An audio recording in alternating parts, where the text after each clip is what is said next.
చాంద్రోగ్యోపనిషత్తు page number 158. యథా భవతి బాలానాం గగనం మలినం మలైః తథా భవత్యబుద్ధానాం ఆత్మాపి మలినో మలైః. ఆకాశము మలినం చేయబడినదని బాలురు భావించినట్లు ఆత్మ కూడా అపవిత్రం చేయబడినదని అజ్ఞానులు భావించుతున్నారు. అంటే ఆకాశానికి ఏ రూపము లేదు కదా, ఏ రూపము లేదు కానీ ఆకాశము మలినం చేయబడదు. రూపమున్న వస్తువులకైతే ఏదైనా మలినం అంటుకుంటుంది. ఏ రూపము లేనటువంటి నిరాకారమైన ఆకాశానికి మలినం ఎట్లా అంటుకుంటుంది? అంటుకోదు కదా. అట్లనే ఈ జ్ఞానస్వరూపం కూడా, ఈ పరమాత్మ అయినటువంటి జ్ఞానస్వరూపం కూడా దీనికి ఏ రూపము లేదు. నేను చూస్తే ఆ రూపం మనకి ఆ రూపంతో అది కనిపిస్తుంటుందే కానీ దానికి ఏ రూపము లేదు. ఏ రూపము లేదు కాబట్టి ఆ జ్ఞానస్వరూపమైన పరమాత్మకు మలినము అంటుకోదు. ఏ మలినాలు అంటుకోదు.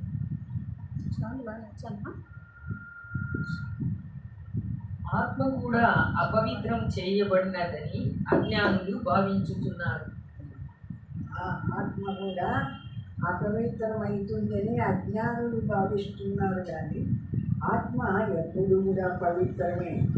దానికి ఎప్పుడు కూడా అపవిత్రము అంటుకోదు.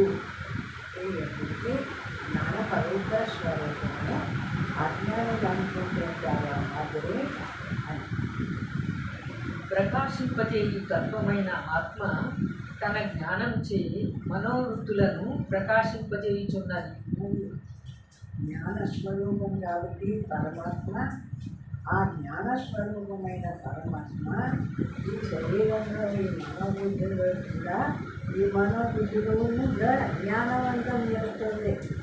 మనస్సుకు సంకల్పించే శక్తిని, బుద్ధికి విమర్శించే శక్తిని, ఈ శక్తి అంతా ఎక్కడి నుంచి వస్తుంది అంటే ఆ పరమాత్మ స్వరూపమైన ఏ జ్ఞానస్వరూపం ఉందో ఆ జ్ఞానము అన్ని ఇంద్రియాలకు వ్యవహరిస్తుంది. కళ్ళు కూర్చున్నాయి, కళ్ళకు జడబడి చూసేటువంటిదైంది, తెలుసుకునే జ్ఞానమైంది. ఆ విధంగా ఏ ఇంద్రియం దగ్గరికి వస్తే ఆ ఇంద్రియానికి తగిన సత్తాన్ని కల్పించి ఆ పని చేయిస్తుంది. ఆ విధంగా ఉంటేనే మనందరిలో ఆ పరమాత్మ ప్రకాశిస్తుంటేనే మనం కళ్ళతో చూస్తున్నాం, చెవులతో వింటున్నాం, వాసన చూస్తున్నాం, ఈ స్పర్శ గ్రహిస్తున్నాం. అంటే ఈ జ్ఞానం అంతా ఎవరికి? ఈ శరీరం జడం. దీనికి రేపు తీసుకుపోయి ఆ మట్టిలో కూల్చిన అనుకోదు, సరిపోయి నిప్పులో కాల్చిన అనుకోదు. అటువంటిది జడమైనటువంటిది శరీరం. మనోబుద్ధులు కూడా సూక్ష్మరూపమైనటువంటి మనోబుద్ధులు కూడా అవి కూడా జడంశాలే. అవి కూడా చైతన్య రూపాలు కాదు. కానీ వీటన్నిటికీ చైతన్యాన్ని ఇస్తుండేది ఏది అంటే అఖండమైన ఏ జ్ఞానస్వరూపమైన పరమాత్మ సర్వవ్యాపకంగా నిండి ఉన్నాడో ఆ పరమాత్మ ఈ శరీరంలోకి వచ్చేటప్పటికీ అంతా శరీరం అంతా వ్యాపించి శరీరాన్ని అంతా చైతన్యవంతం చేసి అన్ని ఇంద్రియాలను వాటి పనులు గ్రహించే శక్తినిస్తూ ఆ విధంగా ప్రకాశిస్తుంది. ఇందులో ఉండేటువంటి జ్ఞానస్వరూపమైన పరమాత్మ దానికి ఏది లేదు కాబట్టి ఏ ఇంద్రియం దగ్గరికి వస్తే ఆ ఇంద్రియాన్ని ఆ పని చేయిస్తుంది. దానికే ఒక రూపం ఉంటే, ఆ జ్ఞానానికే ఒక రూపం ఉంటే ఇంకొక జ్ఞానాన్ని ప్రకాశింపజేయలేదు. కాబట్టి దానికి ఏ రూపము లేదు. కంటి దగ్గరికి వస్తే కంటిని చూసేటువంటి శక్తిగా ప్రకాశింపజేస్తుంది.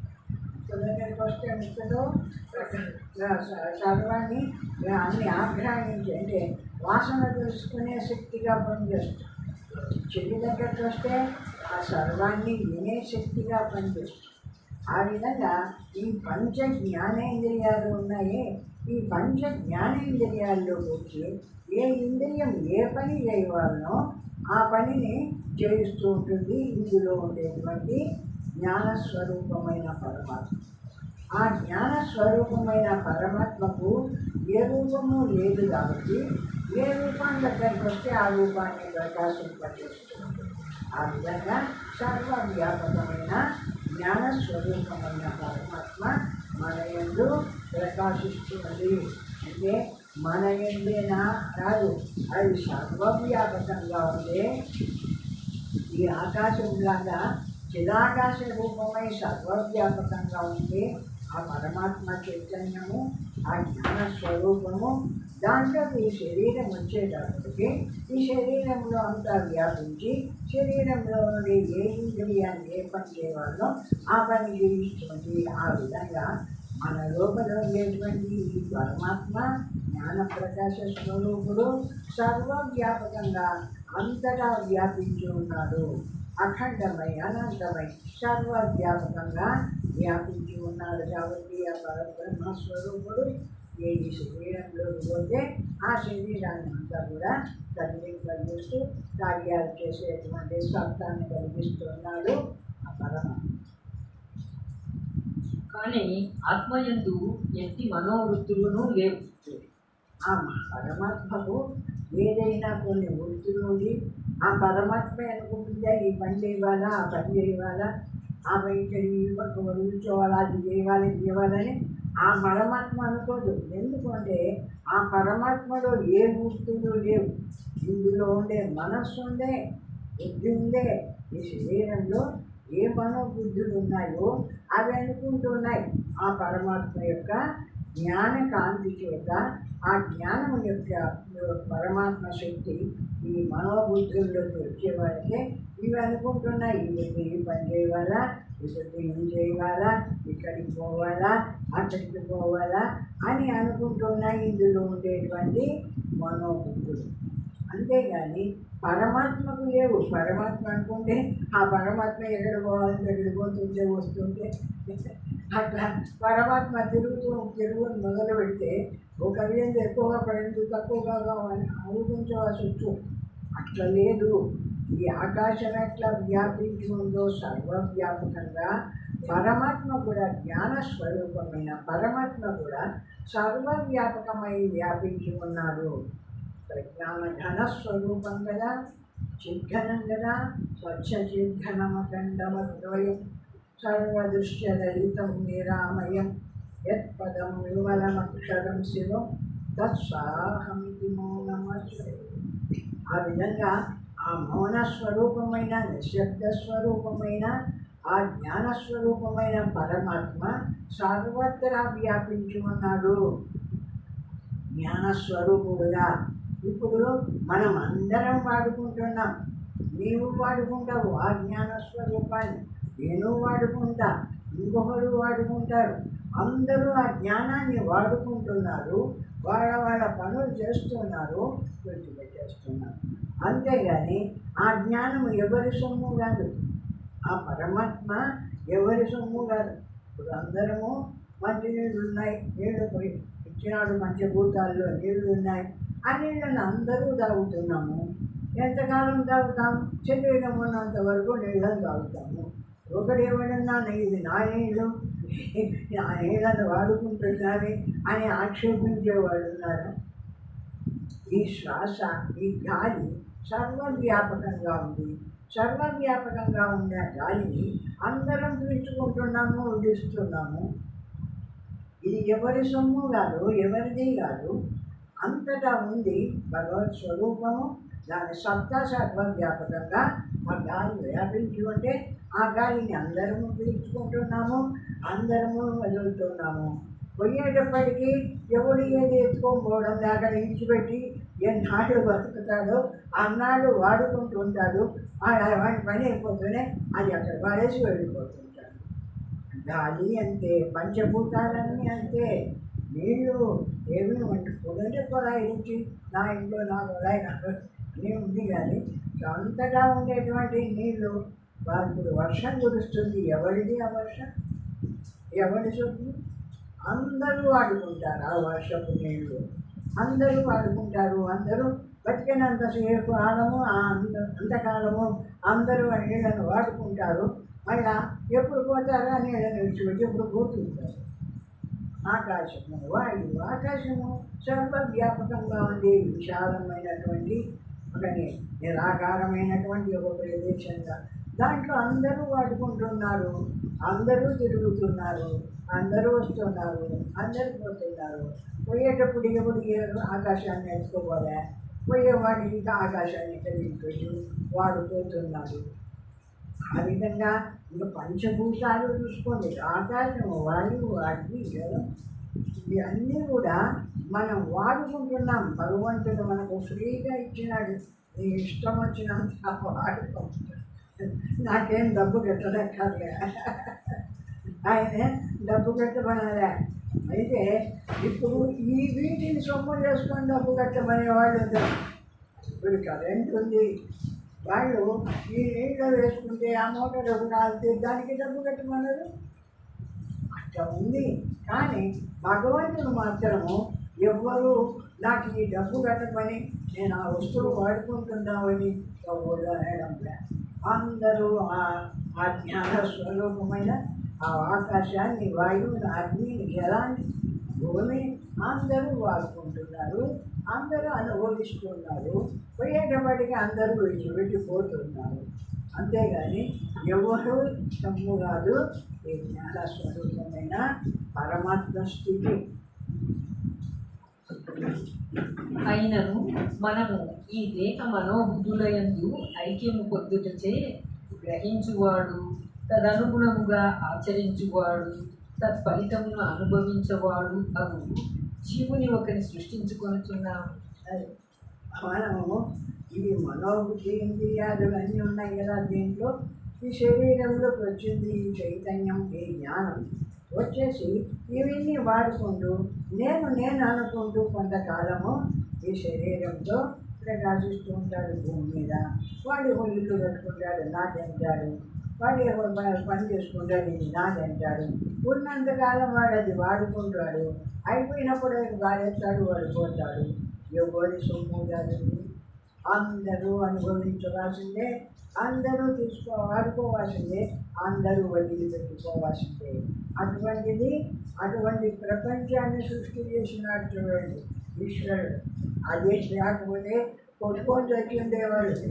ఈ జనమంతా ఈ నా గాలి నువ్వు పీలుస్తున్నావు, నీ గాలి నేను పీలుస్తున్నా, ఒకరి గాలి ఒకరు పీలుస్తున్నావు అనేది కూడా ఎవరికి అర్థం కాదు కదా. అర్థం కాకుండానే అందరూ ఒక గాలిని పీలుస్తున్నారు, ఒక గాలిని వదులుతున్నారు. ఇది ఎవరి సొమ్ముగా? ఇది ఎవరి సొమ్ము అంటే ఆ భగవంతుడి సొమ్ము. వాడు అడగడంలా నా గాలిని పీలుస్తున్నావు, నాకు డబ్బు కట్టు. ఆ విధంగా ఈ జగత్తులో ఉండేటువంటి పంచభూతాలను ఈ జీవులుగా ఉండేటువంటి ఈ మనుషులు వాళ్ళ అనుభవాలన్నింటినీ అనుభవిస్తున్నారు. ఆ వస్తువులను తీసుకొని ఎంతకాలం అనుభవిస్తారో అంతకాలం అనుభవిస్తున్నారు. ఎప్పుడు పోతాడో అప్పుడు వాటిని విడిచిపెట్టిపోతున్నాడు. ఎవరు ఎత్తుకొని పోయేవాడు లేదు. ఆ విధంగా ఉంది ఈ జగత్తు యొక్క స్వరూపమే అట్లుంది. పరమాత్మ ఆ విధంగా ప్రకాశిస్తున్నాడు. అనంతమై, అఖండమై, ఎవరికి చిక్కడు, ఎవరి వాడు కాదు, ఎవరు ఎదుర్కోవడానికి లేదు. అఖండంగా ప్రకాశిస్తున్నాడు జ్ఞానస్వరూపుడు. ఇటు మిథ్యా జీవ దృష్టితో తన సహజ స్వరూపమును చూచుకున్నప్పుడు అజ్ఞానము ఆవరించుటచే ఈ జీవ లక్షణములు ఆ ఆత్మకు సంబంధించినవే అని భావించుతున్నాము. అజ్ఞానం చేత ఇటువంటిది కదా పరమాత్మ స్థితి. ఇది కదా సర్వవ్యాపకంగా ఉండేటువంటి జ్ఞానస్వరూపమైన బ్రహ్మము అని తెలుసుకునే జ్ఞానం లేకపోవడం వల్ల ఎవడెవడు ఏమేమి అనుభవిస్తున్నారో ఇది నేను అనుభవిస్తున్నాను, ఇది నాది అనుకుంటూ ఉన్నాడే కానీ ఎవరికి ఏది కాదనే జ్ఞానం ఎవరికి లేదు.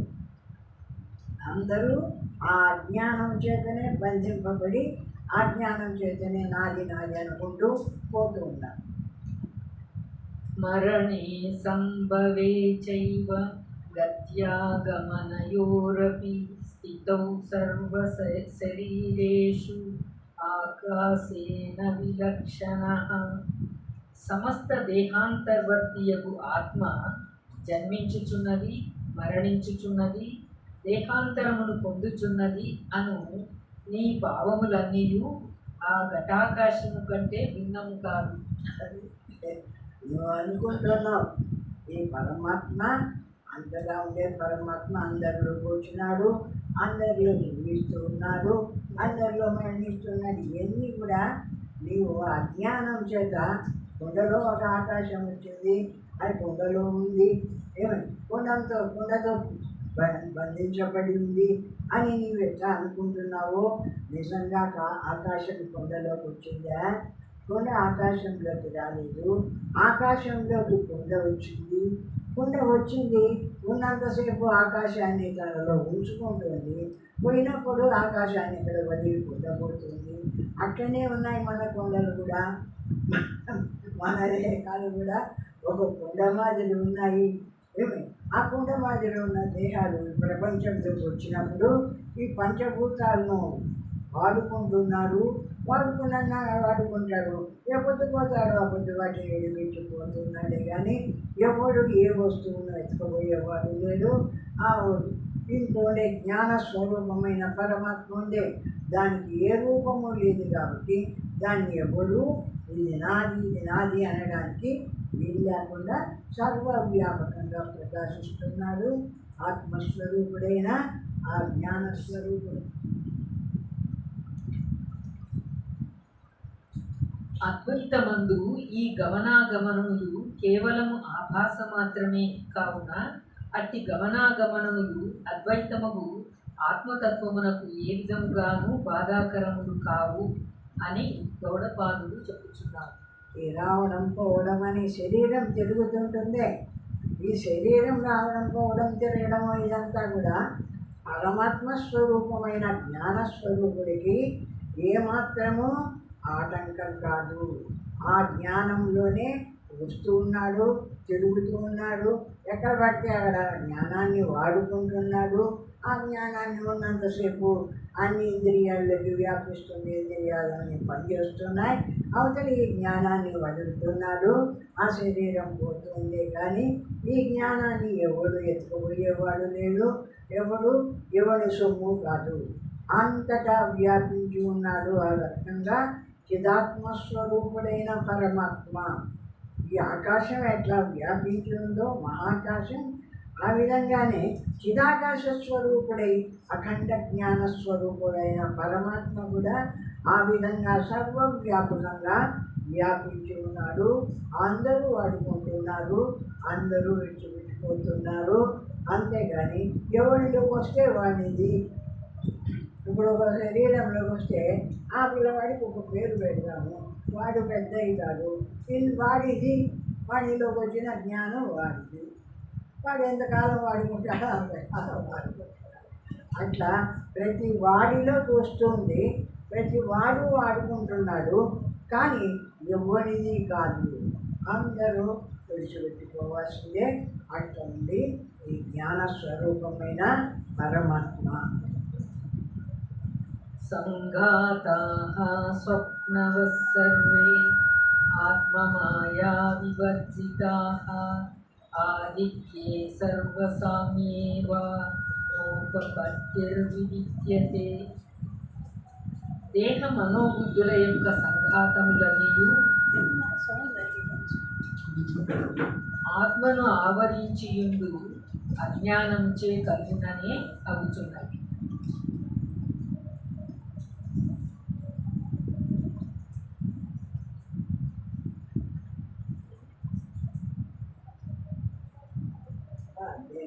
దేహ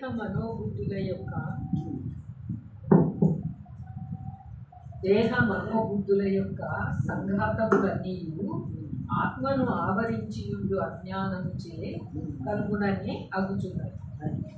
ఆ విధంగా దేహంలో మనస్సు, బుద్ధి, చిత్తము, అహంకారము, దేహము, ఇంద్రియాలు ఇవన్నీ కూడా ఆత్మను ఆవరించి ఉన్నాయి. దేహం ఎప్పుడు తయారైందో ఆ దేహం